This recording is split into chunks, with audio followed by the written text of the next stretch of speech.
What is going on, Pokemon fans? Welcome back to JD's Nerdverse. We are doing a prediction video today for Togepi. Togepi is known as the Spiked Ball Pokemon. Togepi, when its friendship gets to a really high level and you're really good friends, it'll evolve into Togetic. Togetic is known as the happiness Pokemon. It's the last baby Pokemon we gotta play with for a while. So let's go and go over the stats of this baby Pokemon. It's a baby Pokemon, so the stats are still pretty hot garbage. But this is actually, I think it's actually not too far off of being higher than Jigglypuff, to be honest. So the HP for this Pokemon is 35, attacks 20, defense 65, special attack is 40, and special defense 65. With rounding up the total of speed of 20, it's 245 total base stats. Not great. It is better than some Pokemon we've played with as and some other baby Pokemon, but it's not horrible either. It could definitely be better, but it could definitely be a lot worse. So like I said, when we get our friendship really high, we will evolve into Togetic, and then we do add the flying type. So in Generation 2, as when this Pokemon came out, there was no fairy type, so it is normal type. And then when we evolve into a normal flying Pokemon. HP is 55, attack is 40, defense is 85, special attack is 80, special defense is 105, speed is 40, and with a base stat total of 405, that is the most that this Pokemon gets. There is technically a third evolution. I think it's called Togekiss, but that's in future generations. It's not available in this generation. So this playthrough, this is a normal flying Pokemon. So those of you that don't know, normal flying moves normal and flying moves, I should say, are physical damaging moves. So our attack is low. So all the things that are stab and super effective and things that are going to work great with this Pokemon do not work great with its attack stat. So we got to rely on the more powerful moves we're going to get are going to be special, and our special is twice as powerful as our attack. So this is another Pokemon in Generation 2 that's not made synergistically. It'd be better if this had high attack and lower special attack, because then our moves would be more powerful, but it is what it is. And again, defense of this Pokemon's pretty good. Same with Togepi was pretty solid. And its speed is 40, attack is 40, so those two are just meh. And HP is 55, that's not great either. But it's not the cupboard isn't bare, I should say. There's some pretty decent things about this attack, or special attack, defense, and special defense are all pretty solid. So let's go over the level up moveset for this Pokemon. Now, whether we are Togepi or Togetic, we have the same level up moves. It doesn't matter. The same level, they're same everything. So start off with Growl and Charm. Now, Growl and Charm both do the same exact thing. It's kind of a slap in the face to the player, because Growl lowers the opposition's attack stat, and Charm also lowers the opposition's attack stat. So you have two attack lowering moves, and there are a total of 60 power points that you have to deplete before you can even use Struggle. So the early part of the game, no pun intended, is going to be a struggle because we don't have an attacking move. We got to drain power points.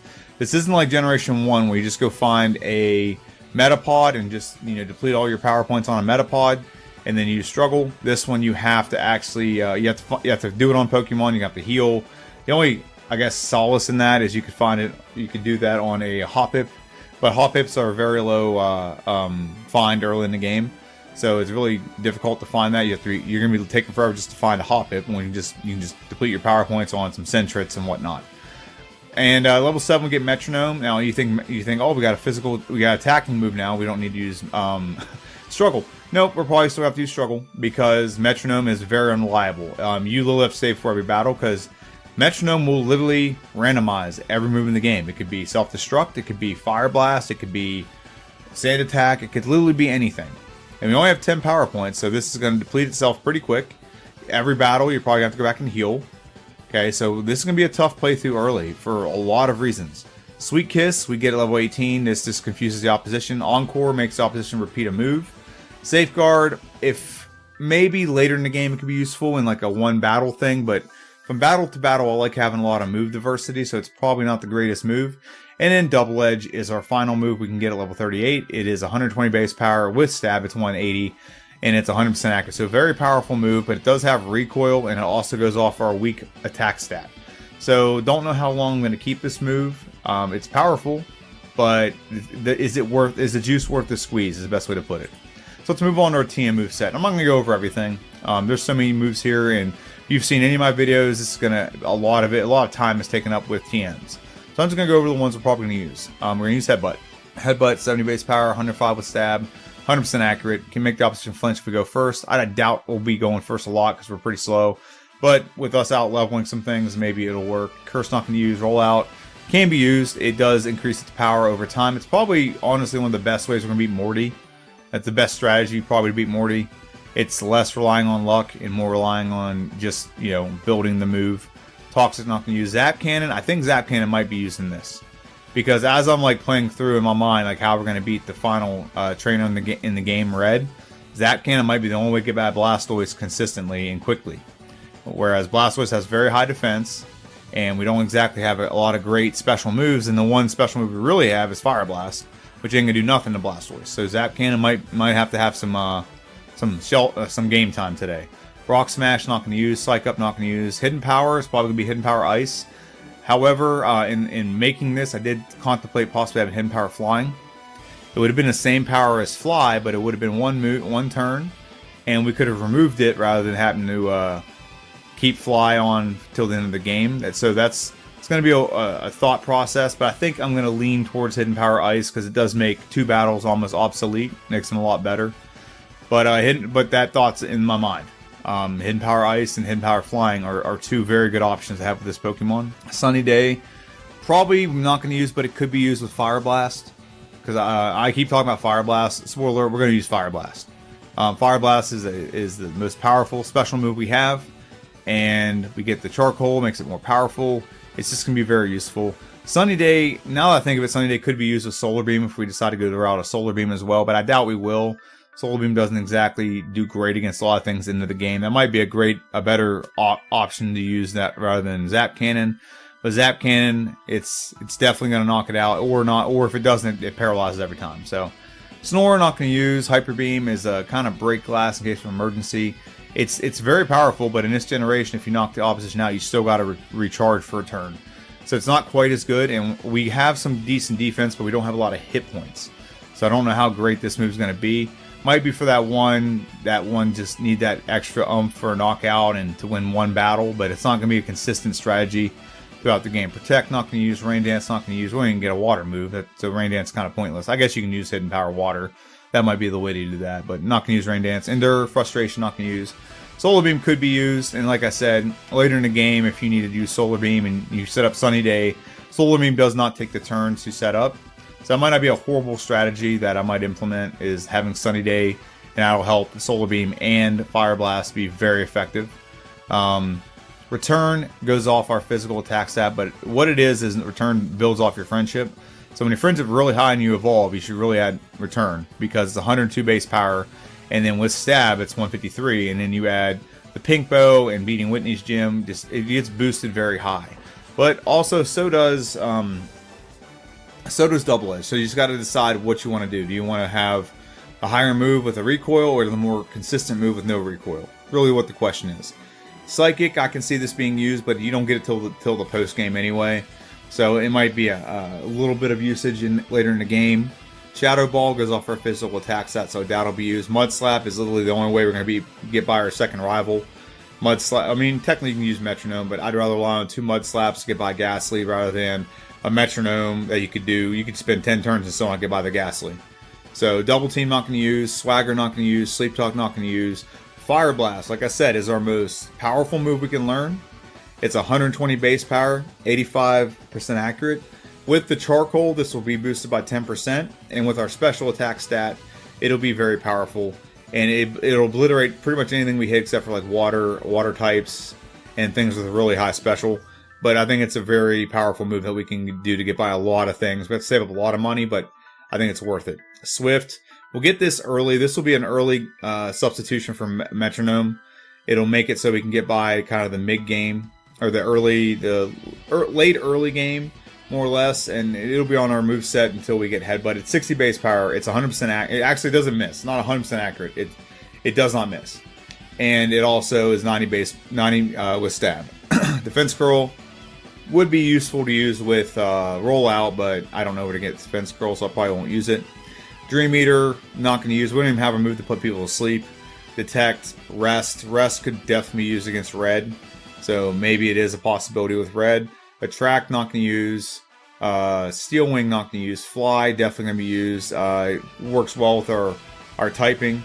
And then Flash. So the Fly, I'll go over that a little bit more. It's on 105 with Stab, 95% accurate. It is 2 turns. But with the beating of Faulkner's gym and then getting the Sharp Beak, this makes this a very formidable move to have. So late game move set, I mean, if we have Fly on there, it's going to stay on there. Unless I go back to the move tutor, which I don't think I will. But Fly, Fire Blast, Return. And then we just got to decide what we're going to do with everything else. We're going to do Zap Cannon for that one-hit knockout on, what's it called? I mean, yeah, we can't actually have Return on here if we want to do the Solar Beam and Sunny Day strat. So it's either going to be Fly, Fire Blast, Return, and Sunny Day.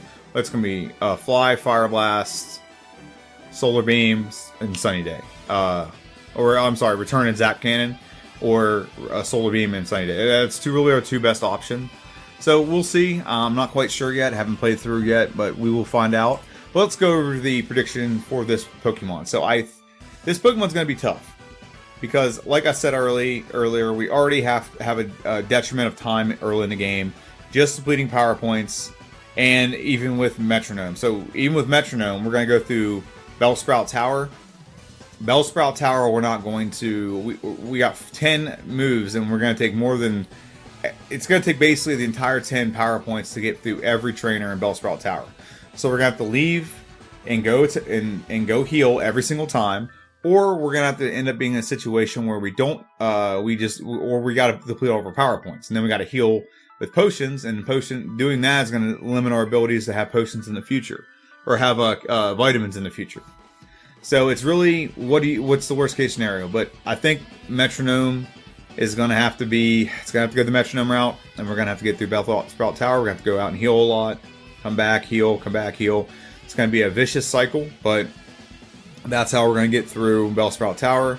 And then with a little bit of luck, we're going to get through Faulkner. And once we beat Faulkner, we're going to add Mud Slap. Mud Slap's going to vastly improve this moveset. And then we're going to add Swift shortly after that. And now we're looking at a moveset that's kind of getting more diverse, and that's going to progress us through the game.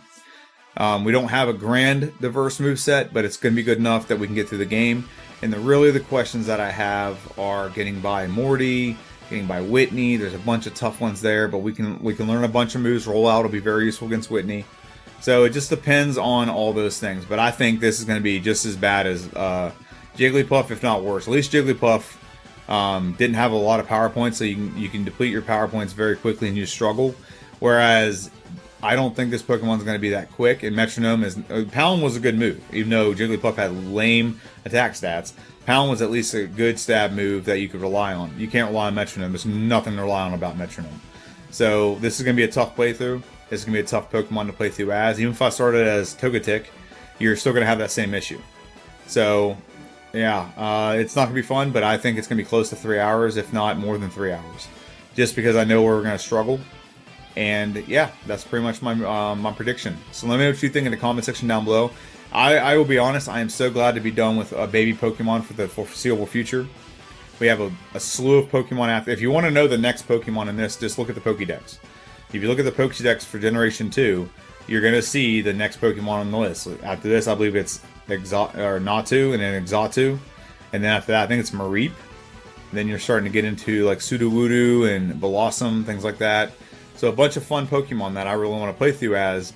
And I'm really glad to be done with some of these baby Pokemon. There are some baby Pokemon coming up, like Magby and Electakid and I don't know if it's Smoochum or something like that. They're coming up and they're going to be available. So I think those are going to be pretty fun. And but all the normal type and all the really low stat baby Pokemon are getting out of the way right now.